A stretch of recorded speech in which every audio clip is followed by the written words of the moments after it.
audio, or you can even watch back. Giving players all the props, or put them on blast. We don't give no hot takes, only talk facts. We're giving all our devotion, riding high on this wave of emotion.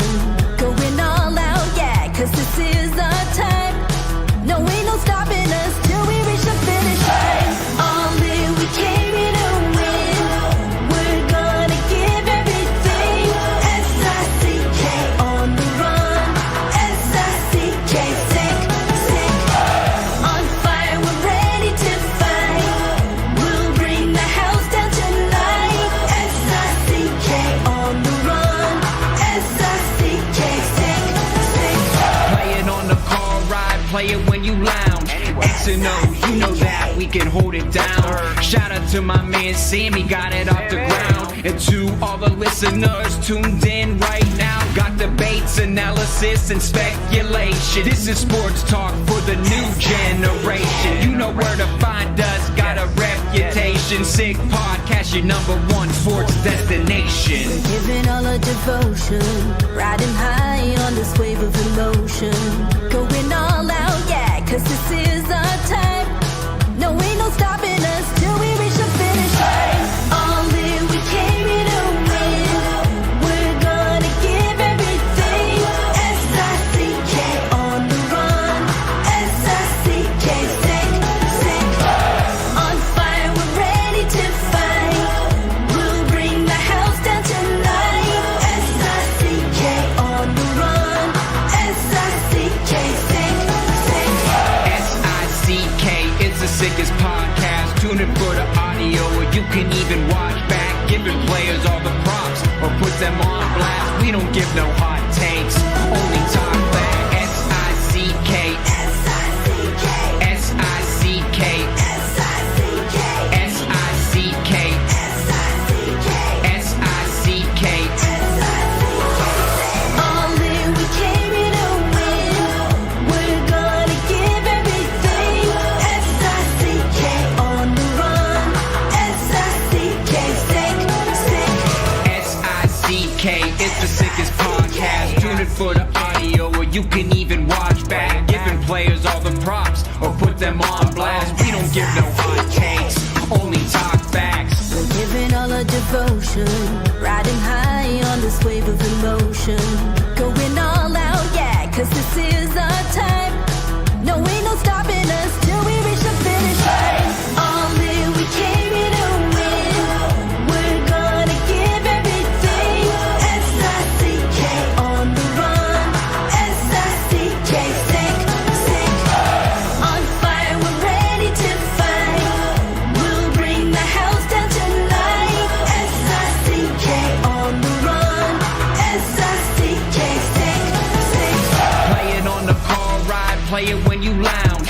X and O, you know that we can hold it down. Shout out to my man Sammy, got it off the ground. And to all the listeners tuned in right now, got debates, analysis, and speculation. This is sports talk for the new generation. You know where to find us, got a reputation. Sick podcast, your #1 sports destination. Giving all our devotion, riding high on this wave of emotion. Going all out, yeah, cause this is our time. No, ain't no stopping us till we reach the finish line. All in, we came here to win. We're gonna give everything. S-I-C-K on the run. S-I-C-K, sick, sick.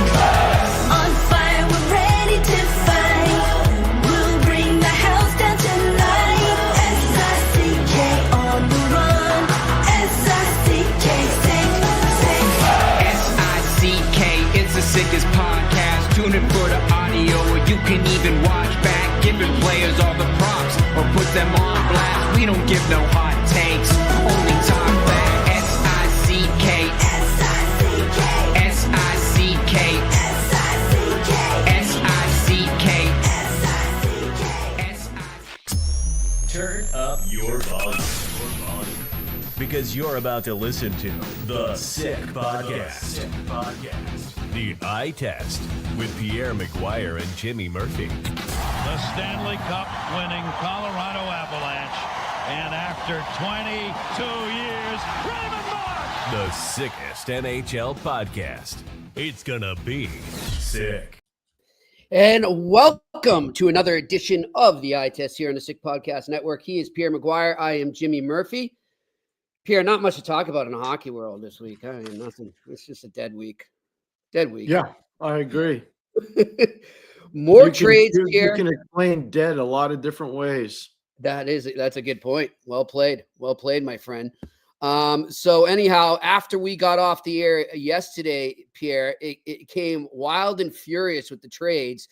3 trades made last night. First, we had the Seattle Kraken acquiring Kaapo Kakko from the Rangers for defenseman Will Borgen, 3rd-round pick in 2025 and a 6th-round pick in 2025.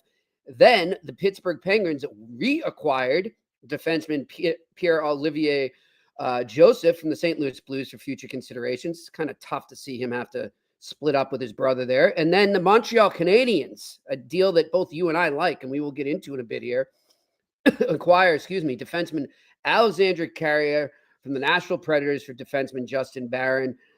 Pierre, why do you like that deal for the Canadiens? Because I tried to get Alex Carrier when I was in Ottawa. He's an elite puck-moving defenseman, and he is elite. He can play in your top 4. He's a little undersized. He's a tremendous character kid. He's been taught and he's been playing a lot with Roman Josi, so he knows what an elite person is like at the NHL level. He was around Ryan McDonough a lot, again, with an elite person. And I know how excited he is. He was on a podcast last night with Maxime Lapierre, who I love working with, by the way, Jimmy, with Tony Marinauer and Max Lapierre. And I was texting with Max this morning. And he said, I couldn't believe how enthusiastic this kid was to join the Montreal Canadiens. That's what the Canadiens need. They need players that are enthusiastic to want to be there. I'm going to tell you one thing. You're really thorough at your job, and you're really good at it. And I mean that as a compliment. Not because you're my partner. I tell you that as a compliment. Yep. How come nobody's asked, how does Will Borgen end up in New York? Has anybody not thought to ask that? I have not been in a situation where I'd ask it, but I'll ask you right now. And the only thing I'll say, Pierre, is that, when I was starting to see things trickle in after that trade, I did see our good friend Molly Walker state right after it. She said, this isn't surprising to me because I was told for the last year or so that the Rangers have had their eye on him. So this is something and I have no disrespect. Look, I like Molly. I've said it a million times. Yep. So good for her for doing that. So the next thing as a journalist is to say, why would the Rangers like him so much? And I'm going to tell you why. Because our next guest will understand. When you make deals, you need to know both sides of the deal. So the Rangers know more about this deal than Seattle does. Because Michael Pekka and Phil Housley were part of the Buffalo Sabres organization. Who drafted Will Borgen? Who cultivated Will Borgen? Who developed Will Borgen? Where is this? Where are these people? What are they waiting for? What don't they understand? Well, they're not watching the eye tests, and they're not watching the eye tests with Michael Futa, who now joins us here on the eye test on the Sick Podcast Network. You can find him every day at noon, Monday through Friday, noon to 2, I believe, right, Mike? With our good friend Matt Marchese, radio in Toronto. Mike, how goes it, my friend? Good, Jimmy. Can you hear me okay? Mike can hear us. Can you hear me I got Mike. I can hear you now. Yeah, we got Mike 100%. You're good. Hey, from one Crusader, Bergen Catholic, to another Crusader, Henry Carr. Welcome aboard, Michael. Thanks, Pierre. How you doing? I'm doing great. Are you off the slopes? I am. No, I didn't ski today, but there's snow here. That's good. Nice. Mike, we're just saying a very active night on the trade market last night. The trade freeze or roster freeze, rather, will set in tonight just before midnight. Are you expecting to see any more action? Today on the story, it's only I'm not really as dialed in as you guys with the scoops and stuff. Elliot Friedman today on our show said that there was some really heated discussions going on between the Buffalo Sabres and the Detroit Red Wings. And I mean, Pierre and I have discussed a lot. It's not easy to make a trade when you're in such a perilous moment of weakness. I mean, teams aren't. I mean, it's very difficult when you've lost 11 in a row. And I guess it would make more sense. Like, you're certainly got like these teams that are doing exceptionally well that want to fill holes. It's a nice time to do it when you're doing well, because teams aren't going to do favors when you're at the bottom of the barrel. And I guess if you've got another team, although Detroit's put together a couple games in a row here, a modest winning streak, you've got a couple teams that are kind of underachieving. Maybe there is a possibility that they could find some like value for each of their franchises. But I would put my bet on Steve Yzerman coming out on top in that discussion. Yeah, and so that's where we go next. Mike, you and I have been at this a long time. I don't understand who they going to get in Buffalo that's better than maybe Dylan Cousins. Who they going to get that's better? Well, and that's the problem. I mean, Dylan Cousins, first of all, he was just lighting it up, and then he got tagged by Garnet Hathaway in a scrap line, and his game's dipped a bit. But you've got to be really careful if you're the Buffalo Sabres. I mean, and take a good look in the mirror about your offseason when I don't knock them for not. They've drafted some really good players, but they failed to surround them with any insulation of veteran leadership to allow them to succeed. I know, Pierre, we talked about, I mean, even in Ottawa, when you've got these guys there and you've got like the Tkachuks of the world, and you bring in, Sanderson of the world, and you've got these young guys, and they're looking around the room at like, what are we doing here, guys? We got some adversity. So you know what you do? You go out and get a guy like Claude Giroux, who's in the room, who can insulate these guys, that's been there, done that. He's not guessing at what been there, done that's all about. And when you've got $16 million in cap space in Buffalo, and you can tell me whatever, there's no palm trees or whatever. It's a great hockey market. They've got a great fan base. And if you've got $16 million, you can marginally overpay someone like he was a free agent in the offseason. I mean, Chicago overpaid him, but somebody like a Nick Foligno, who's got Buffalo roots. If you do your homework, just as you said, Pierre, if you do your homework on people that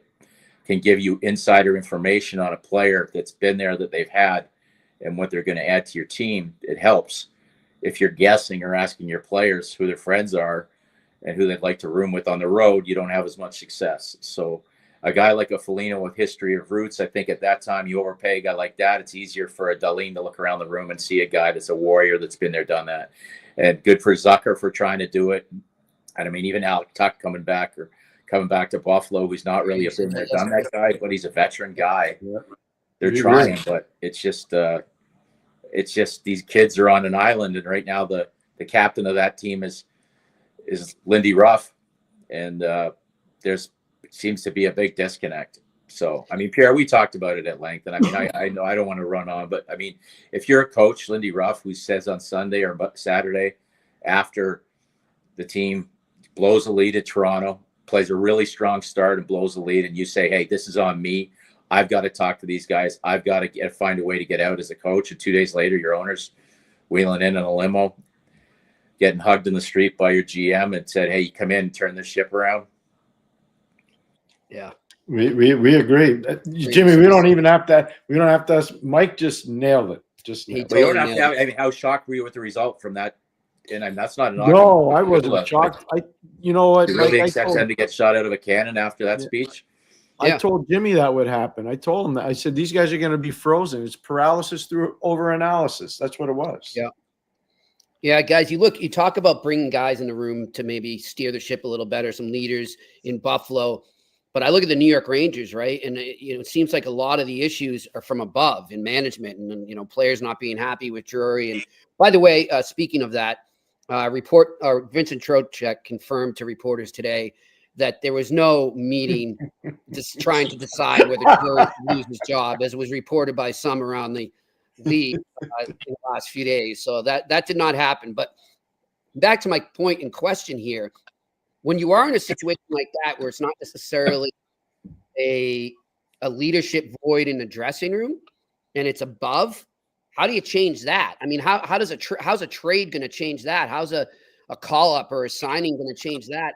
Like, they seem I could see Buffalo making some trades, making things a little better through those trades, but I'm not so sure about the Rangers right now. I don't know where they can go from where they are right now. Did Vince Trocheck give out any stock tips? after it settled the first controversy. And trust me, I love Vincent Trocheck, but I mean, okay. I know the guys in Los Angeles came out and said that they didn't stack all their bags against the door, so Daryl couldn't get in the dressing room too. But it looked like a pretty big mound of bags that I saw when I was down. So, anyways, I honestly, I was snowed by the Rangers. I thought the Rangers. I mean, I talked to Jonathan Quick a lot, and he loved the feel of their team coming into the season. I mean, I personally was surprised that if you're going to put your captain out there for trade, and as a guy that's whether you like him as your captain or how he fits, he's a valuable asset that could help a lot of teams, probably 31 of them in the National Hockey League. So to kind of publicly put him through the stringer and then still have him as your captain, just a lot of self-inflicted wounds, I guess you'd say. And then you put a guy like Chris Kreider, who's basically got a New York Ranger tattooed to his chest, and his name goes out there, and Barclay Goodrow, the waiver thing, you know, a guy's 2-time Stanley Cup champion who's beloved in the dressing room. It's just guys start to wonder. And I mean, you also, and then you start to really monitor what you're going to say with regards to your public statement, because these guys love being New York Rangers. They love being in the city, and it's almost kind of covering your own ass that you don't want to get yourself traded because you do like the location and it's a dream to be a Ranger. But I think there's been a lot of wounds. I don't know how a team competing for a Stanley Cup can move on from Trouba without filling that hole almost immediately, because a team that's been such a struggle defensively to watch, to just even, I mean, if you just said Trouba's injured and hasn't been traded, you know it's going to be worse to watch. And sure enough, it's been worse to watch. Now, I realize they made a deal today. So they're bringing in somebody that they're comfortable with, who those guys obviously know, which is good. They haven't had much success since he left, so hopefully he can settle things down. But I think it's a pretty good move on, I think, Seattle. Mm-hmm. There's a guy that you got to be feeling pretty good about yourself. I yesterday was doing a bit about Christmas gifts for Canadian teams, and for me, the team with this I thought Kakko would be a great Christmas gift for the Calgary Flames with all their cap space and just the kind of the age of their team, having a guy that, like, a lot of us were wrong on Puyarvi. Not the type of player he's going to be, but everybody kind of had him in that area. But this guy, Kakko, man, like the goals he was scoring as a kid in the World Championships, the size of the kid, this could come back and have a real sweet feel somewhere else. And I think hopefully it's a good move for the Rangers, because I mean, I want Quickie and the boys to do well and add a veteran presence. But if I'm Seattle, I'm feeling pretty good about having a young guy that's got a chance, if he even finds half his game, to be a top 6 forward by accident. One of the things I love about having you on with us, Mike, is you're really good at scouting. You're not a little bit good. You're really good. And you and Mark Yannetti forever and ever built the LA Kings. I don't care what anybody says. I know it. You know it. The people there know it. I want to know, when you get a player in the 7th round like Nick Dowd, what goes into that? I personally think that's one of the best picks that was made by the LA Kings, even though Nick is now in Washington. What goes into taking a player in the 7th round like that? Nick thinks that too, Pierre. He actually told me the other day what a great job I did. And that's one of those ones you have to defer to your staff. And Tony Gasparini had this kid nailed. He was older, and he had Mark and I go in, and it was almost unfair because he was a little bit older, and he was so good. Other than the fact that he had hair, he made Rupee Hintz look like an army major. His hair was down over his ass, and he tried to convince us it was all to raise money for charity, which Dean Lombardi didn't have anything to do with that. He said he'll send him a check for charity, just get a haircut. But Dowder was wonderful, but he almost was too comfortable at St. Cloud. Like, he just kept wanting to go back. He was the big man on campus, and we were trying to get access to him to get our development camps. And when he got there, it was a perfect example of a guy that was really putting up numbers and shooting the lights out. And he had visions of leaving St. Cloud and coming in and being a top 6 guy by accident. And I think he really benefited the one thing Nick Dowd, you can tell, he was willing to do the work. And I think Mike Stothers did an extraordinary job. He was one of the guys that really benefited from our Calder Cup championship. It wasn't loaded with prospects, but a guy like Nick and a guy like Kempe really benefited from the long run and the importance of Stutz just would not let him play in an offensive role. It was the value of playing away from the puck, and Nick has turned that into a career. It's amazed. I mean, we kind of undervalued him a little bit, but we drafted well, and there wasn't an opportunity for him, but he wasn't seeing eye to eye. He went to the spot I thought he was going to land and be forever was Vancouver, and they kind of moved on him for a bit. But you watch the value that he brings and the respect he has in Washington there. Yeah. I mean, he's out last minute face-offs, everything. He gets under people's skin. He's got that kind of look still that you want to smack him in the face, but he'll talk you out of it in a hurry on the ice. Yeah. Everybody loves him, but he's a treacherous to play against. Now, this guy's going to probably creep up in 1,000 games. So, yeah, he's a special pick, and that's one of those things I said. That's one of Dean said. Some guys, and Pierre, you've been there, man. There's guys still at the national. I mean, I know when I was in junior, it just killed me how guys are like. You get to about the 8th round, and they're like having guys call their fishing buddy to make the next pick, and then, you're from your area, so we know you have, but it's your area. You get a turn now. And stuff like that. And I was like, man, this is like, you keep grinding until that final buzzer. Like we're almost every year we were trying to acquire a pick to make another pick because of our list. And one of the great examples was we had Tanner Pearson as our first guy off our list the one year. And we were trying to get him in the end of the 7th and end up next year. And it takes a lot sometimes to realize when you screwed up, because Dean's like, isn't that the guy we had in the 7th round last year that you want to take in the 1st round? Yeah. And I'm like, Dean, I mean, the guy did all the work, man, and he turned out to be a pretty good pro. So, yeah, just keep grinding. But Tony Gasparini was the eyes on the eye there, and we went in, and Nick's character he did everything you want. He's one of those students.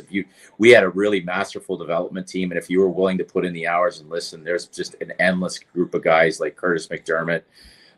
Another one, Jake Middleton, was probably my favorite. He was like 207th, I think, or 208th. Yeah, he's my favorite 7th round pick. Yeah, that's a good one too. He's an old school guy, right? Like who just literally came in. I told the story today, and he told me, "If you got to tell the story, if you're going to make fun of me, at least make fun of me right." And I said, because I remember the story that when I called him for development camp, he said he was working and he couldn't make it. He had a shift and he couldn't make camp. And you just got drafted in the National Hockey League, Jake. You can take the weekend off work. And I thought he was working at a gas station. He goes, stop. Don't get the truth get in the way of a good story. He goes, I was helping build a house. He goes, I was working in construction. It wasn't a gas station. I said, okay, so let's just change the story then.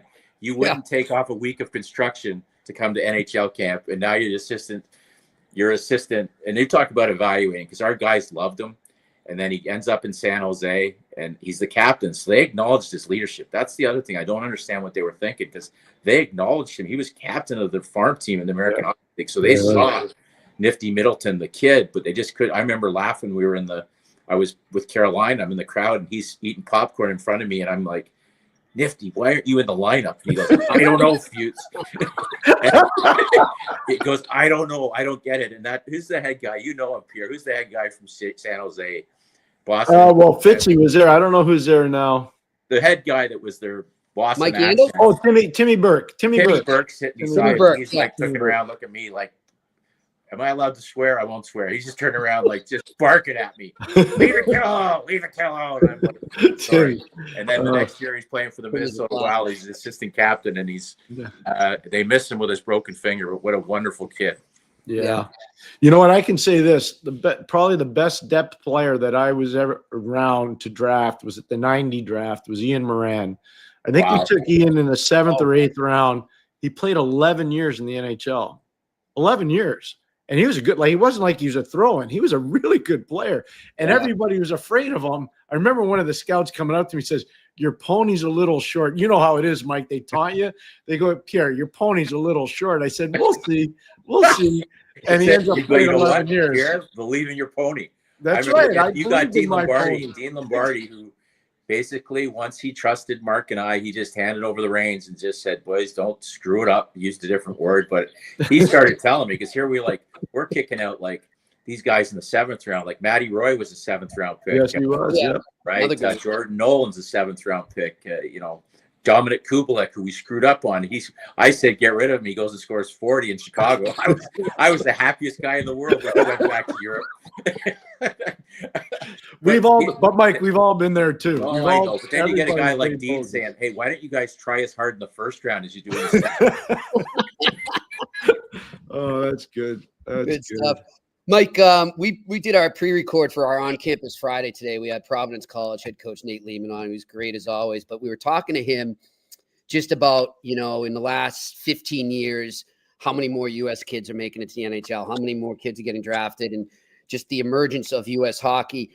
When you were scouting with the Kings, what were you seeing in terms of that getting bigger and rising to the point where it is now? Well, we're seeing it firsthand in Los Angeles at the time because Gretzky, you don't have to be he really started this trend down there where hockey was important in it.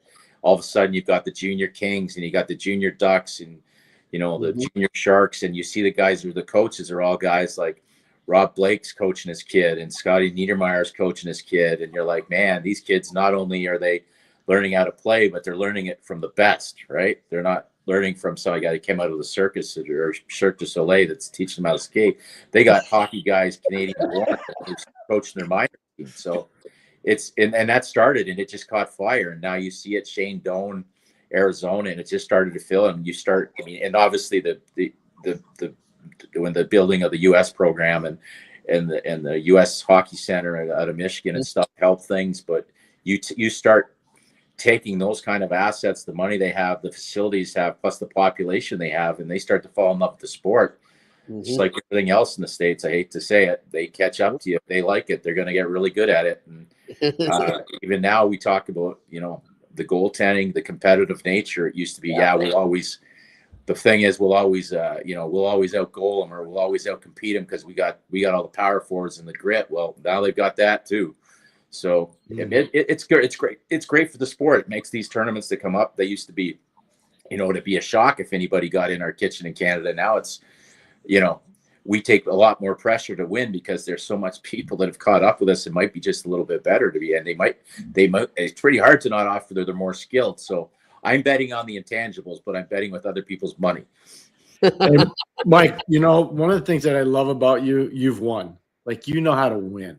So in 2012, 2014, you win the Cup. I was there, fortunate enough to broadcast all those games. Do you have any favorite moments from the 12 Cup or the 14 Cup? Like the two Cups I was around in Pittsburgh, I got favorite moments. I'm just curious. Do you have any favorite moments? Wow. 2012, it was a long moment because we were up by so much. Like New Jersey was starting to get back in the series, and then we just kind of we took off to I think we scored 5 goals in the first period. Somebody hit Rob Scuderi from behind, and I know Bernie Nichols takes credit for the power play goals, but I hadn't seen him all playoffs, so nor our power play. But we did score, I think, 4 power play goals in the first period. It was kind of over and done with. So you've got to watch the clock for 40 minutes, and I think every aspect of my life and every person that ever meant it, from my parents to my coaches, you thought about it, right? And you never. I took a different path, man. I was a decent player, but I took way too many shortcuts, and you think your dream of ever getting near it's there, and all of a sudden you're on the ice and you're handing it to you, and then you roll away. I was one of the first ones. You're handing it to your daughters and your mom and dad. I think the first one, those are the ones I remember the most. Just how did this ever happen? And of course, Pierre, I was joking because I saw the players and I'd be like these guys are millionaires, and they're like, man, I spent like $5,000 on my day. And I'm like hearing guys that are making like 10 million. I spent like $6 on my day. And I'm like, holy shit, I spent $30,000. Pardon my French, but I was like, man, what's going on here? This is why I'm still looking for work. I have way too much fun on those days. And in 2012, same thing, but you never think you're gonna have it again. But there was a moment afterwards where I was sitting with, they brought the Conn Smythe back and everybody had left, and we kind of got rushed up the first time and we weren't rushing the second time. And they had the Conn Smythe, and I sat there with Justin Williams and Jonathan Quick. We were the only ones in the room. They had the cup and the Conn Smythe, and just sat there with my mouth shut, listening to those two guys stare at it and talk about what it meant to them, winning that and their paths. And I just to me, it was like, because I really, in fairness, Justin Williams, they're both probably two of my best friends in the hockey world now, but I had nothing to do with drafting Jonathan Quick. And to sit there and watch what they become and see how it meant, but just to have that monumental trophy, it kind of dawned on me that, man, this is pretty cool. like this is one of those things you have to pinch yourself to be a part of. The rings and all the days with the cup, they're all still, I still have to pinch myself. It's such a humbling moment. But as far as the reality of this is unbelievable, man. I got 2 Conn Smythe trophy winnings from my buddies here, and they're just sitting here with the trophy, probably smoking a cigarette, which I'd never seen an athlete do in my life. But things that people do when they're celebrating. But that was probably it. Pierre, what would have been your go-to moment? The first one we won in '91 in Minnesota, and we were up 8-0, and we won the game 8-0. And I remember after the second period, Don Cherry and Ron McLean asked me to come on. And I was so afraid to say the wrong thing. I didn't want to say anything to jinx it. So I basically just gave like rudimentary answers. But what I remember the most is after we won the first one, being on the bench with the great Jill Malash, who I know you know. Yeah. And he was our goalie coach. And Jilly and I are on the bench, and the players are parading with the cup. And Jilly's crying. And I'm like, Jill, you okay? He goes, I can't believe I've been part of the Stanley Cup winning team. Yeah. This is a guy that was an elite. Like, he was not a little bit good. He was an elite player. And he's bawling his eyes out. And I gave him this big hug. And all of a sudden, he started crying harder. I'm like, holy smokes, I'm going to start bawling here. Stop it. So that was one. And then the second year, when we swept in Chicago, Scotty said, you know what, Pierre, you should bring the cup to the hotel when we land in Pittsburgh and sleep with it. And I did. And I did. That's awesome. And You're the first one. You're the first one. I thought it was me. I grabbed it when the cameras were around. I was the first one to get filmed sleeping with the cup. But I'll never forget Scott saying to me, you know what? You've earned this. Take it back to your hotel. Because none of us went home. You know what it's like, Mike. You don't go home. You don't go home. And so I brought it to this hotel that we had a room at, and I slept with a cup that night. I was like, this is pretty awesome. This is pretty amazing. So those are my, like, there's so many, Mike, you know, there's so many, but one of the coolest parts about your job when you were in LA, I think, was your ability to relate to Daryl Sutter.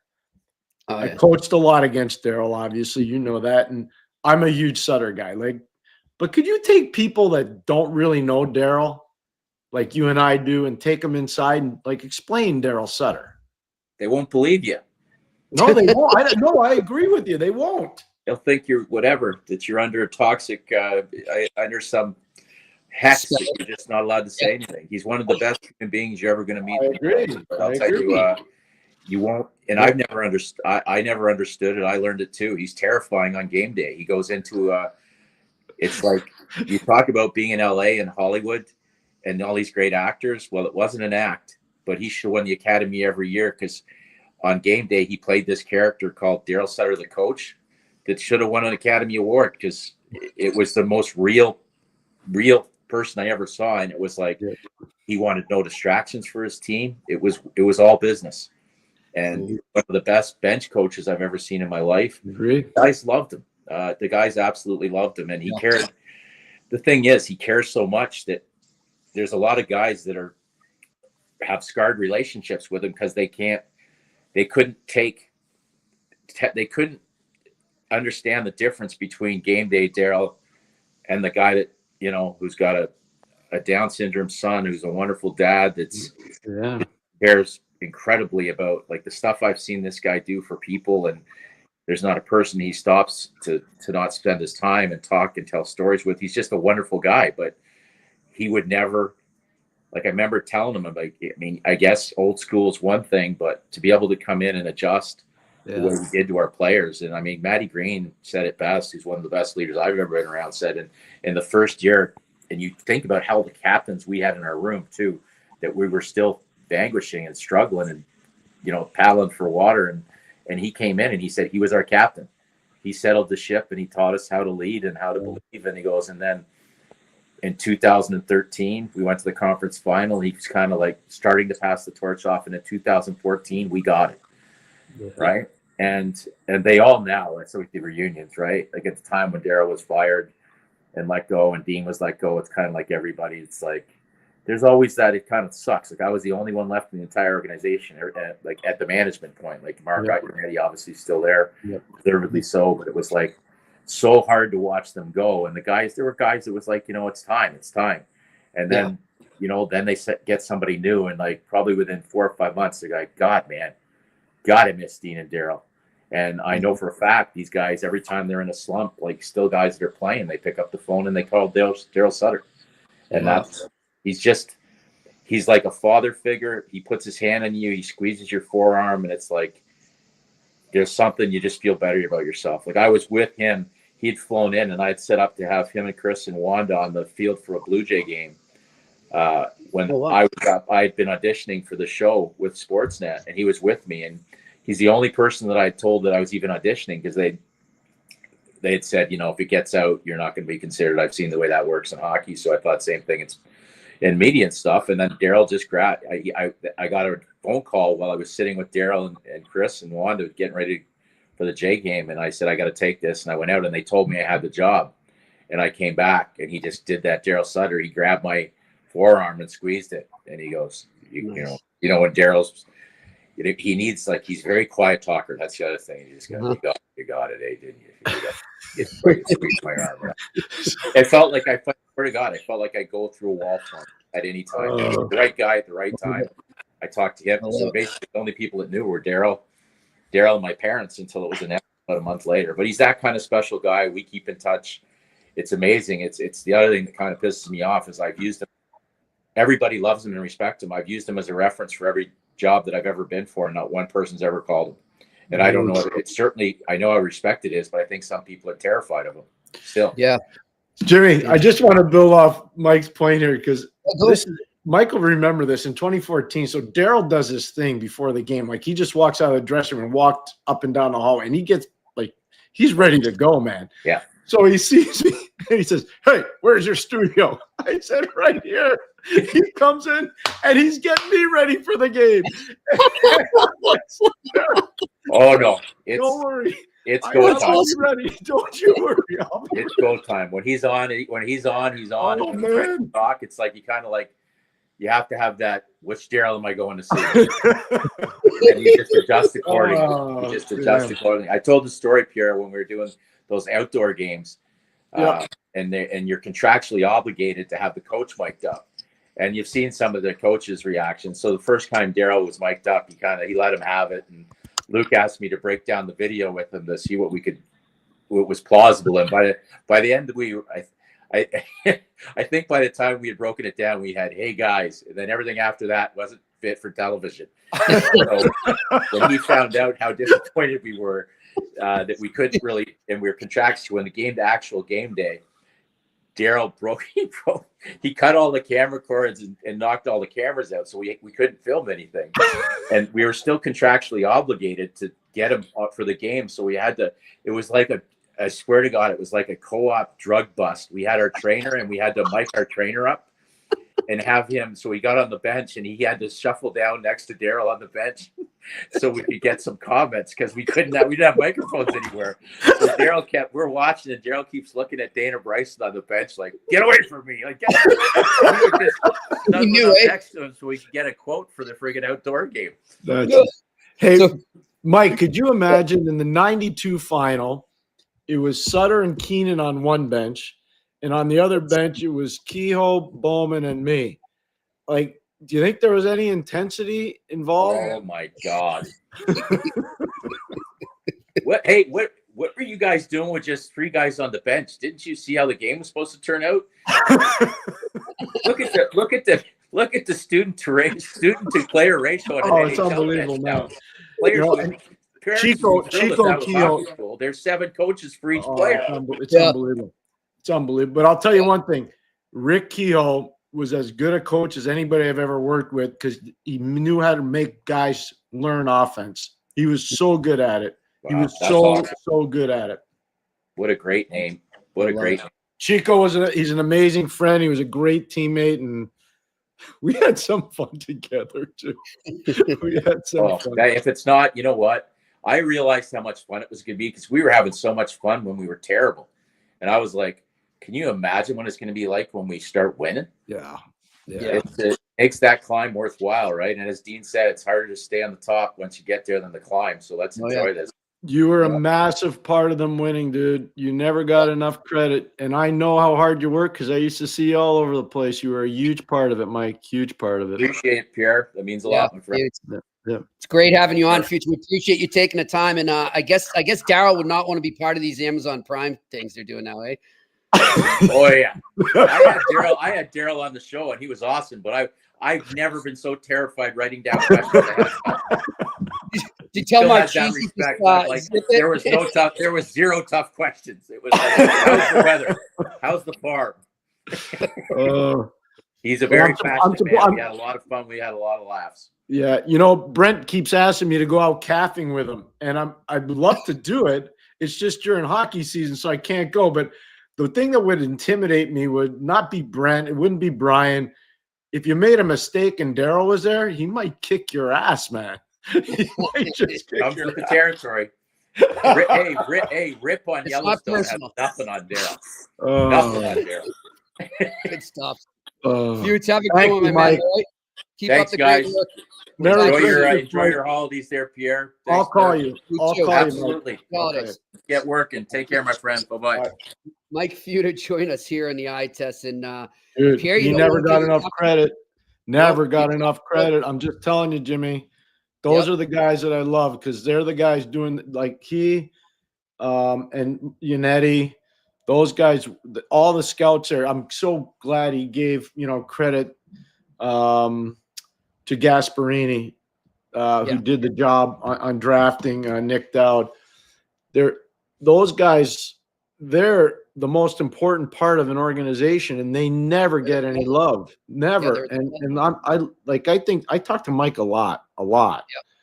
And he never runs anybody down. He just talks about we talk about players. When we were in Ireland, Mike was calling me about guys, and you remember how long I was on the phone with him for a long time when I was over there, and I felt bad because I wanted to hang with you, but I'm just saying, those guys matter, Jimmy. Yeah. They matter a ton. Like that guy could run a team. I'm telling you, good. Yeah, for sure. One thing I was thinking, and by the way, I was just enjoying you too, so I apologize for not asking more questions there, but it was just sometimes you just let it go, and that was one of those moments where I wanted to be the fly in the wall, and we spent a lot of time in the gym too. Like he gives me crap all the time because he thinks I'm a little excessive in the gym, and I'm like, come on, man, try to keep up. Let's go. You are, but in a good way, Pierre. In a good way. But I was thinking, one thing I want to ask you before we get to the Q&A, and I know we're up against time, but quick question here. Yeah. So, you're talking about there were two Daryls there, right? And I've known people like that too. When they're in their zone, they're in their zone. You're talking to one right now. I get it. You've seen it. I was just going to go there, but also, I'm thinking too about the fighters. And how those guys are always the meanest guys on the ice. You don't want to go near them, but off the ice, they're saints. I mean, the stuff they do that they don't want anyone to know about, and the stuff they do for kids and those less fortunate. So anyhow, I'm sitting there listening to you guys talk about that. And we always talk about how the generation today, and I don't mean this as a knock, it's just a fact. It's a little more sensitive, we'll say, to put it politely. And, I wonder if you could ever get a guy like Sutter, or just even have Mike just tell the story he just did there. If there was ever a way to convey it to these guys, like, listen, these guys may seem psycho in the heat of the moment and when you're on the bench and when you're in practice, but you got to see them for who the person they really are. And you got to understand that that's all come from the heart. It's passion. And it's because they want you to be the best player they can. And I think somewhere, Pierre, along the way, that's got lost in translation. I think if kids today could see guys like a Daryl Sutter more that way, they'd have more success. I don't know if we never rehearsed this show. That was really good, Jimmy. I love what you just said. I completely agree with you. Daryl was really intense. He still is intense, I'm sure. Had some intense moments coaching against him, obviously. All good. Same with Brian. Never coached against Brent. Brent was a player when I was coaching. Brent played in the 92 final. So I have so much, how many times I've told you, both on and off the air, how much I respect the Sutters. Huge fan of the family. And they've always treated me fantastically well. Anytime I've ever been in Alberta or anywhere, You know, the Sutters have been amazing. I'm just grateful for their friendship. You know, I really am. That being said, Jimmy, this is for the scouts out there. We got so many scouts that listen to this show, and I know they get in touch with you a lot. For all you guys out there, and I know what you're doing, you're at Christmas tournaments now. You don't get a lot of time home. You're gearing up to go World Junior. I get it. You have no idea how much all of us in hockey respect and appreciate what you do. I'm telling you. Well said. Maybe you don't get treated that way by your upper management. Maybe you don't get treated that way by your own. But I'm telling you, people that really care about hockey, we know how important you are, the scouting fraternity in particular. So thank you to everybody that does that, because they make the game better, Jimmy. They really do make the game better, the scouts. They really do. They do. All right. Just a reminder before we tell you about our sponsor and get to that Q&A, as we have told you, we're really excited. We are going to be broadcasting live during the Four Nations Face-Off weeks. First week we'll be up in Montreal at McLean's Public House up on 1320 Peel Street in Montreal. So definitely come by for that. And then the second week, we're going to be at West End Johnny's in Boston on Portland Street, right across from TD Garden. Definitely join us there. But even before that, we will be at the Bean Pot. Bean Pot. Come on. First 2 Mondays in February, we're going to the Bean Pot. We'll be at West End Johnny's there. That is the Northeastern home, so there'll be plenty of Huskies fans there. But if you're a Terriers fan or a Crimson fan or an Eagles fan, you are welcome as well. Yes. Don't worry. We'll get you back. Don't worry. Everybody's welcome. Everybody's welcome. And we're also looking into maybe doing some stuff for the Hockey East as well. So lots of remotes about to happen in the month of February as we go on. And, of course, I will be down at the end of January 24th to be exact. I will be doing On-Campus Friday down in Connecticut at the Sacred Heart University rink for CT Ice, a great game they put on by the Connecticut Hockey Foundation, who started their foundation in honor of Jason Pagney, a great coach from Connecticut who passed away. So lots of charities being involved with that. Going to have some great former players joining me on the air. Pierre will be joining me. You'll be up in Montreal. I think I'm at UMass. I'm at UMass, I think, doing a game. But I'll be joining Jimmy from I'll be on campus, just at a different There we go. campus. Exactly. So we had 2 campuses for on campus that night. But anyhow, really looking forward to all these remotes coming up, and I'm sure there's going to be more up here. So we'll keep that going. But listen, let's talk about our sponsor, Betway. They are really running a great deal right now for the holidays. If you go right now, you can scan the QR code right in front of you there. Go bet with the beauties, bet with Betway, and join the action. You can also sign up on the site. And if you go right now, if you're a new customer, you'll get a free bet up to $200 if your first bet loses. You have to be 18 plus. You always bet responsibly. And remember, this is only for new customers, this deal right now. And you cannot do this if you're betting out of Ontario. So, drive an hour or something, go over the border in Quebec and do it there. Hint, hint, wink, wink. There you go. All right, let's get to my picks of the day. And I've never done that. I'm just, it's just a suggestion. All right, let's get to my 2 picks of the day. Here we go. It's time for Sick Picks, brought to you by Betway. All right, my under picks have been doing okay, so I'm going to stay with some unders today. I'm going to go to some later games in the 9 o'clock hour out west. The Edmonton Oilers are hosting the Boston Bruins. Look, the Oilers gave up 6 in their last game to the Florida Panthers. You got to think they're going to tighten it up. We've seen them bounce back. They're not, in the last year or so, we saw them doing the playoffs last year and a few times this year where when they give up a lot, they'll come back and they'll really tighten it up and get involved in a low-scoring game. The Bruins don't score. So I'm loving the under 6.5 in the Bruins at Oilers tonight. That's at 9:10.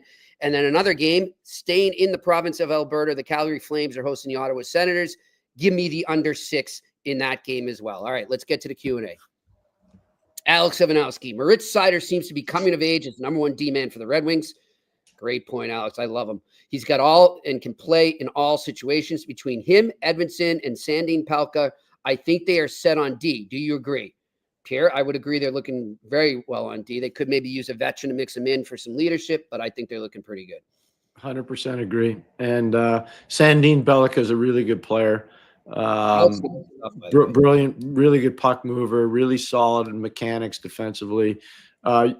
Jimmy knows what I think of Edvinsson. I've been watching him since he's been 17 years old. He's the real deal. So they're in a good position defensively. I completely agree with Alex. Completely agree. All right, next question. Filterless Bear, did the Canadians miss the mark on the Carrier trade? Should they have moved a left-handed D-man instead and maybe added a sweetener to get a larger right-handed D capable of playoff violence? No. I love this. Carrier wants to be a Canadian. He's a good puck mover. He's a really good skater. I can tell you right now, I was very interested in trying to get him to come to Montreal. So no, or not Ottawa, excuse me. And no, he's that. You want him in Montreal. He's good. He's good. Yep, I like that pick. All right, next question. Randy Workman, Jimmy and Pierre, what do you think of the Matt Murray call-up? I'm glad you brought that up. Congratulations to Matt finally making it back to the show. I'm happy for him. I love it. I hope he does well. I hope he does really well. I had an opportunity to work with him both as a broadcaster and as a management person. He's a tremendous kid. I think the world of him. He's not a kid anymore. He's obviously older. Two-time Stanley Cup winner in 16 and 17 in Pittsburgh. I like Matt very much, and I hope he does fantastically well. Yeah, who would have thought the days would be talking about the Toronto Maple Leafs having a plethora of goalie choices? Things have changed for the better there. All right, next question. Aaron St. Pierre, Pierre and Jimmy, with some separation starting to open here now in the NHL, who do you think the Oilers should be after here looking into the new year and potentially a long playoff run? I like this. We don't talk enough about the Oilers, I think. That's a good question. Let me get back. Let me peruse some potential people, Aaron, and get back to you, because Monday will be our next live one. We got it taped on campus tomorrow. But if you can ask me again Monday, I'll have some ideas for you. So I'll just tell you, I think they need defense. Yeah. And it doesn't and it's not offensive defensemen. They need stabilizing, big body presence type defensemen. I think I watch all their games. I think they need that. Yep. All right. Next question. We good? We're done already? No, I can't. No, Jimmy and Pierre, why does it take defensemen and goalies longer to mature? I'll tell you why, because they're really hard positions to play. It's like being a pitcher in baseball, a catcher in baseball, quarterback in football, a middle linebacker in football. There's certain positions where it's harder. It's just harder. And playing defense. So think about this. When you walk every day in life, do you walk backwards or forwards? Yeah. Walk forward. Yep. So when you're a defenseman, a lot of times you have to make plays going backwards. It's just not normal. It's really hard. Lateral mobility matters. Strength. You got to defend. You got to be physical. You got to clear the crease, and you got to be able to move the puck and move yourself. It's not that easy. It's very convoluted. Goalies, it's hard. It's fighting through traffic. It's dealing with the velocity on the shots. It's dealing with how players can go from low to high with the puck and then absolutely rip it. The new sticks have made it harder for goalies. It's everything. It's just everything. Yeah, and on that note too, for goalies, and I know I love goalies, but still, like I get it ticks me off sometimes when they're saying goalies aren't worth this money. Like when Shesterkin scored, why should the goalie be the highest player? We can get it. The goalies are always available. Why should he be the highest paid player?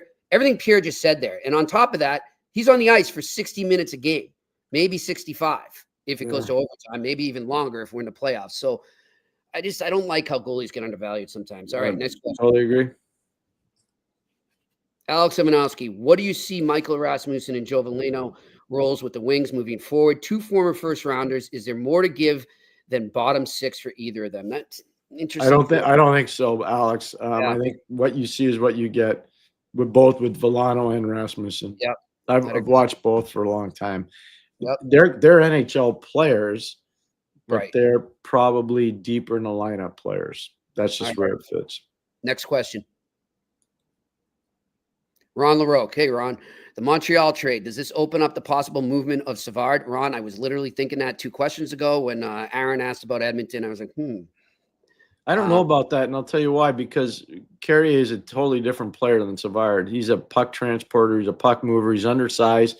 He's lower. He's smaller than 6 feet. He probably doesn't weigh 190 pounds. I'm going to say he's probably 180, 185. But he can skate. He can move the puck. And they're just 2 totally different players. I still think you need to have Savard to kill penalties and be a big body to help out, especially with smaller guys like Lane Hudson and obviously with Carrier. So I just, Yeah. No, I don't think it leads to him being moved. Yeah. I saw last night where somebody was saying, Carrier and Hudson should be a good pair. I'm like, no. They're too much of the same. No. Yeah. So, all right. Next question. Bert, Question: what are you guys' thoughts on USA Hockey getting rid of touch-up, offsides, and the ability to ice the puck during the penalty kill? Well, first of all, the inability to ice the puck. You want to have the games be 3 hours without fights? That'll lead to 3-hour games or close to it. That's number one. That's a silly rule. In terms of the touch-up offside, I've had debates about this with Brian Burke long ago when he was my boss in Hartford. He wanted that because he thinks, and he's probably right about this, that when you have the tag up offside, it takes away skill. Guys don't make plays. You just get the puck and wire it. Yeah. So I think I agree with Brian on that. If you were to be able to retract the puck, make plays, it might be better for skill development. But in the NHL, I don't know. It's a hard game to play. It's just so fast. I just don't know how they would be able to make it a faster. I think everybody wants it to be over in 2 hours and 30 minutes. And if you did those other things, you could be looking at 3 hours or 2 hours and 45 minutes, 2 hours and 50 minutes. That'd be terrible for national TV. It'd be a disaster. Agreed. All right, next question. Postnet on 1:30, Jimmy and Pierre. How do the Hazardous Red Wings home and home Friday, Saturday matchup? How does it look? It's a big matchup. I heard somebody in Montreal radio the other day said the whole season's on the line with these two games. I'm like, well, it's only December. But yeah, there's a good swing there. You could take in the standings either way. They're important games. They're important games. I would say more important for Montreal than Detroit right now. But I think it's more important for the coach in Detroit than the team. Yeah, good call. These are really important games for the coach in Detroit. Yep. All right, next question. Randy Workman, Pierre and Jimmy, who would be the best late draft pick that you can remember? For me, it's Gary Sutter. I got to go with Pavel Datsyuk. Sergei Nemchinov's pretty good. Ooh. He was the last player picked in the draft, part of the 1994 Rangers Stanley Cup team. Pretty good pick. Wow. Mr. Irrelevant, Sergei Nemchinov. Yep. That's when they had a 12-round pick. Hey, that guy Joe Pavelski went 205. Yeah. In the 03 draft, Pavelski went 205th. That's pretty damn good. That's pretty damn good. What a draft that was. All right, next question. Tom Rivet. Would it make sense for USA Hockey to add the stop signs on the back of kids' jerseys? I'm seeing a lot of kids getting hit from behind in Nashville. Their parents know the game. Tommy, way to go. I have no problem with that. I think that's really a good call by you. Hockey Canada started that, and it was really smart. And I agree. So good for Tom for bringing that up, and thank you for your note from Nashville. But I completely agree with that, Jimmy. I couldn't agree more. I like it too. It's really like, first of all, I talked about Brian Burke. Brian Burke is way ahead on a lot of this stuff. I'm telling you, he's really good with the rules. And one of the things he's told me numerous times, and I think he's told a lot of people, the bear hug rule. So we see players get hit from behind all the time. Why would you just say, you know what, we're going to take away the option of a holding penalty if you just wrap a guy up and ride him into the boards? So I used to call it the Burke bear hug rule, and I think it works. And I'd like to see the league try that. And you can only do it in certain situations. Like if a guy's back is turned to you, you don't run him from behind and put him right through the boards. You just don't do it. Just take him, wrap him up, and put him in. Yeah. I just think that's the way to do it. Brian's on that. I think Brian's really good on that. I really do. I know. Wish they had already put it into the game. We'll see. Look at that. Aaron St. Pierre talking about Tim Thomas was also Mr. Irrelevant. There you go. He was. Drafted by the Quebec Nordiques. Yep. Drafted by the Quebec Nordiques. There you go. And, by the way, when we were talking with Fuchs, we don't have time right now to go through it. Maybe we'll talk about it next week. But good job by all our viewers in the chat room there. When we were talking about 7th round picks and late picks, they were just reeling off all the names, and there's some good ones in there. So, excuse me, I love how much our viewers and listeners know their hockey. That's what we love about it. So, our folks are amazing. It's so awesome. We're so grateful. Really grateful. Thank you. Thank you to Mike Futa for joining us. Man, that was a lot of fun, huh, Pierre? I like that. I don't know. I've been with Mike in probably Sweden, Finland, Prague for sure. Pardubice, Česká Budějovice. You guys have a connection. Yeah. Like, because like a lot of scouts, I love those guys because they work their tails off. They don't get paid what the management people get paid. They do it because they love it. They love hockey. You know, I got to tell you this story, Jimmy. I was scouting a game back in the day. We used to go out west early, 2 days early, whether you're playing Edmonton, Calgary, Vancouver. You always go 2 days early. Yep. So I go early and rent a car. And I'm driving from Calgary to Lethbridge and then Lethbridge over to Medicine Hat. And I pull into the rink in Medicine Hat. And John Chapman, who's a legendary scout, coached the Sutters in Major Junior in the Western League, longtime scout for Philadelphia, very, very legendary guy. The whole ride from Lethbridge to Medicine Hat, I didn't have any back lights. I had no brake lights. It was dark. It was a wintertime.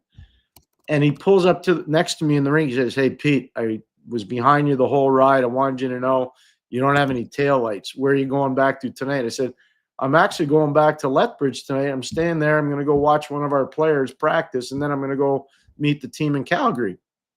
And he goes, I was going to stay here. I'm going to follow you back to Lethbridge so you get there safe." That's what scouts are like. Wow. And that John Chapman's a legendary guy in the Western Hockey League. Trust me, you name John Chapman in any rink in the West. You could go. You could go to Wilcox, Saskatchewan, where Notre Dame is. You could go up to Weyburn. You go to any rink, anywhere in Alberta, anywhere in Saskatchewan, anywhere in Manitoba. Go to Flin Flon. Everybody knows John Chapman. Yep. And they know him because he's a gentleman, like I just told you. He's an awesome human being. Awesome guy. Awesome. Great stuff. Good stuff. All right. Well, again, we appreciate all the scouts too who are listening and watching as well. Keep up the great work and the hard work you do. Merry Christmas to all you guys, all of you, because I know this is a hard time of the year for all of you. I've walked in your shoes. I know what you're going through. Go out there and beat it down. Well said. Thanks to our crew up in Montreal, and thanks again to you, the viewers and the listeners. For Pierre McGuire, I'm Jimmy Murphy. This has been another edition of the Eye Test here on the Sick Podcast Network. And that's a wrap. Hope you don't miss us too much until next time. Follow the Eye Test with Pierre McGuire and Jimmy Murphy on YouTube, Facebook, Google Play, and Apple Podcasts.